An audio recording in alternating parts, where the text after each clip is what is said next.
Welkom by Stellenberg Gemeente se daaglikse oordeenkings. Ons nooi jou graag uit om saam met ons op reis te gaan as geloofsgemeenskap. Nader aan God, nader aan mekaar, om 'n verskil te maak in die wêreld en om voortdurend te vernuwe. Ek wil graag hierdie week 'n bietjie in jou ore mediteer oor 'n lewensingesteldheid wat 'n mens kan help om gelukkig te wees. Soms dink mense jy kan net gelukkig wees as jou lewenspad 'n snelweg is. Maar daar is 'n groter geluk wat nie 'n snelweg nodig het nie. Hierdie soort geluk is egter beskikbaar en eg, ook op die voetpad deur die oerwoud van menswees. Dis die soort geluk wat jou hart en sinne bewaar, al loop die trane van seerkry hulle eie paadjie oor jou wange. Alle mense wil graag gelukkig wees, tog leef 'n groot deel van die mensdom met 'n onvervulde hart. Self weet hulle nie hoe om die wonderbare geluk van 'n sinvolle lewe te vind nie. Dit verhoed hulle natuurlik nie om vir ons te verduidelik hoe ons gelukkig kan wees nie. Onkunde het niemand ooit ontmoedig om vrymoediglik raad uit te deel nie.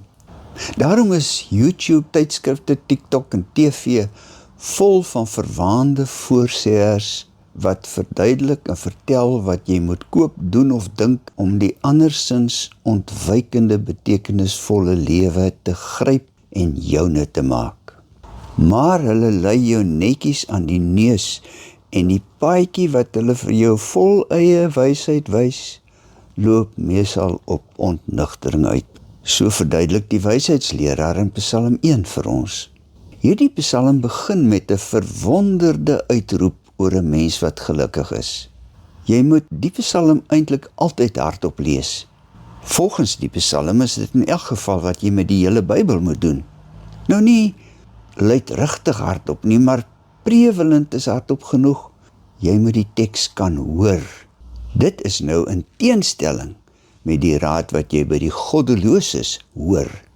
Wanneer jy dan nou die psalm hardop lees, mag jy die eerste woorde nie met 'n dooie stem lees nie. Gelukkig is die mens.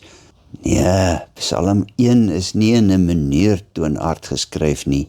Sy toon is in die majeur, byna soos die ouverture tot 'n opgewekte Mozart-opera.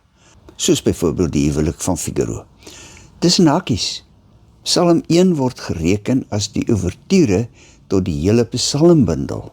Ons gaan met elkeen van die dagstukkies die hele psalm lees, want die dagstukkies is soos die brokkies van 'n legkaart. Die hele psalm is soos die prentjie op die boks. Jy het die prentjie nodig as jy die brokkies op die regte plek by mekaar wil laat inhak. Vandag se brokkie is net om te sê dat ware geluk alles daarmee te maak het dat jy 'n oordeelsvermoë ontwikkel om te weet wat goeie raad en wat slegte raad is. Daaroor praat ons die res van die week verder. Kom ons lees nou die psalm en bid dan saam. Ons gaan ook hierdie selfde gebed elke dag hierdie week bid. Psalm 1.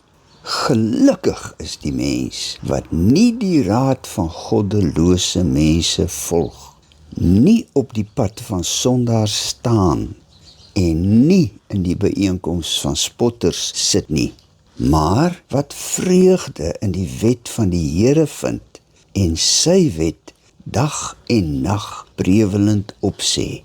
So iemand sal wees soos 'n boom geplant langs watervore, wat sy vrugte op sy tyd gee en waarvan die blare nie verdor nie. Alles wat hy aanpak, gedei. So is die goddelose mense nie. Inteendeel, hulle is soos kaf wat die wind wegwaai.